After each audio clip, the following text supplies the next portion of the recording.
चतुर रामलिंगम, एक सफल उपाध्यक्ष, अपने पुराने कॉलेज प्रतिद्वंद्वियों फरहान कुरैशी और राजू रस्तोगी को उस शर्त के बारे में याद दिलाते हैं जो उन्होंने 10 साल पहले अपने सहपाठी और चतुर के दुश्मन रेंचो के साथ लगाई थी। चतुर एक प्रसिद्ध आविष्कारक फुनसुक वांगडू के साथ एक व्यापारिक सौदा करने के लिए भारत लौट आया है। तीनों दिल्ली में imperial college of engineering (ICE) में अपने समय को याद करते हुए रेंचो को खोजने के लिए शिमला जाते हैं। कॉलेज में रेंचो को सीखने का शौक था और अक्सर कॉलेज के सख्त अध्यक्ष डॉक्टर वीरू सहस्त्रबुद्धे वायरस के साथ उसका टकराव होता था। जब जॉय लोबो नाम के एक छात्र को प्रोजेक्ट सबमिट न करने के कारण वायरस द्वारा ग्रेजुएशन से वंचित कर दिया जाता है, तो रेंचो उसके लिए अपना प्रोजेक्ट पूरा करने में मदद करने की कोशिश करता है, लेकिन उसे पता चलता है कि जॉय ने फांसी लगाकर आत्महत्या कर ली है। रेंचो छात्रों पर भारी दबाव के बारे में वायरस से बात करता है, लेकिन वायरस उसे खारिज कर देता है। एक रात रेंचो, फरहान और राजू एक शादी की पार्टी में खलल डालते हैं। उन्हें यह एहसास नहीं होता कि यह वायरस की बेटी मोना के लिए है।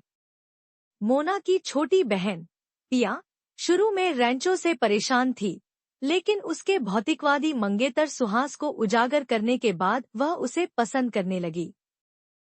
पिया ने सुहास से ब्रेकअप कर लिया। वायरस फरहान और राजू को रेंचो के साथ जुड़ने के बारे में चेतावनी देता है, इसलिए राजू एक प्रतिस्पर्धी छात्र चतुर के साथ रहने लगता है जो रटने पर भरोसा करता है। रेंचो और फरहान ने चतुर की हिंदी बोली में बदलाव करके उसके साथ मजाक किया, जिससे उसे अपमानित होना पड़ा। गुस्से में चतुर ने रेंचो को चुनौती दी कि वह देखे कि 10 वर्षों में कौन अधिक सफल होता है। उनकी अंतिम परीक्षा से पहले राजू के पिता को दिल का दौरा पड़ा। रेंचो और पिया उसे बचाने में मदद करते हैं। वायरस रेंचो से शर्त लगाता है कि ग्रेजुएशन के बाद न तो फरहान और न ही राजू को नौकरी मिलेगी। रेंचो अपने दोस्तों को बताता है कि वे संघर्ष क्यों करते हैं। फरहान का जुनून फोटोग्राफी है, इंजीनियरिंग नहीं, और राजू में आत्मविश्वास की कमी है। अगर रेंचो पिया के लिए अपनी भावनाओं को कबूल करता है तो फरहान और राजू अपने मुद्दों का सामना करने का वादा करते हैं। वे नशे में धुत होकर वायरस के घर में घुस जाते हैं और फरहान और राजू उसके लेटर बॉक्स पर पेशाब कर देते हैं। वायरस राजू को अपने दरवाजे पर देखता है और उसे धमकी देता है कि अगर उसने रेंचो को धोखा नहीं दिया तो वह उसे निकाल देगा। अपने परिवार को निराश नहीं करना चाहता या रेंचो को धोखा नहीं देना चाहता, राजू आत्महत्या का प्रयास करता है लेकिन बच जाता है और लकवाग्रस्त हो जाता है और महीनों तक संकटग्रस्त रहता है, जिसके कारण वायरस को निष्कासन रद्द करना पड़ता है। राजू के ठीक होने के बाद वह साक्षात्कार में सफल हो जाता है और उसे नौकरी मिल जाती है और फरहान अपने पिता को उसे फोटोग्राफर बनने के लिए मना लेता है। राजू की सफलता से अपमानित वायरस राजू को असफल करने के लिए एक कठिन परीक्षा देता है ताकि वह नौकरी का दावा न कर सके।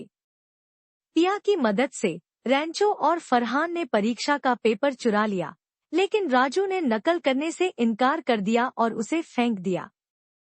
फिर भी वे पकड़े गए और सभी को निष्कासित कर दिया गया। तीनों के निष्कासन के बाद पिया ने तीनों को कार्यालय की चाबी दे दी। अंततः अपनी बड़ी बहन मोना और अपने पिता के सामने खुलासा किया कि उसके भाई ने वास्तव में दबाव के कारण आत्महत्या कर ली थी। पिता ने उसे इंजीनियर बनने के लिए प्रेरित किया था, क्योंकि वह लेखक बनकर अपना सपना पूरा करना चाहता था, लेकिन केवल एक सुसाइड नोट लिखने के लिए। एक तूफानी रात में गर्भवती मोना को प्रसव पीड़ा शुरू हो जाती है और वह अस्पताल नहीं पहुंच पाती है, लेकिन रेंचो, फरहान और राजू की मदद से सफलतापूर्वक अपने बच्चे को जन्म देती है। कृतज्ञता में वायरस ने तीनों को माफ कर दिया और अनिच्छा से सम्मान के निशान के रूप में अपना स्पेस पेन रेंचो को दे दिया। स्नातक दिवस पर रेंचो गायब हो जाता है। वर्तमान में फरहान, राजू और चतुर शिमला पहुंचते हैं और उन्हें पता चलता है कि असली रैंचो एक अलग आदमी था। उनका मित्र वास्तव में रैंचो के परिवार के माली का बेटा छोटे था, जिसने शिक्षा प्राप्त करने और उसके लिए डिग्री हासिल करने के लिए रैंचो की जगह ली थी। असली रैंचो उन्हें छोटे का पता लद्दाख में बताता है।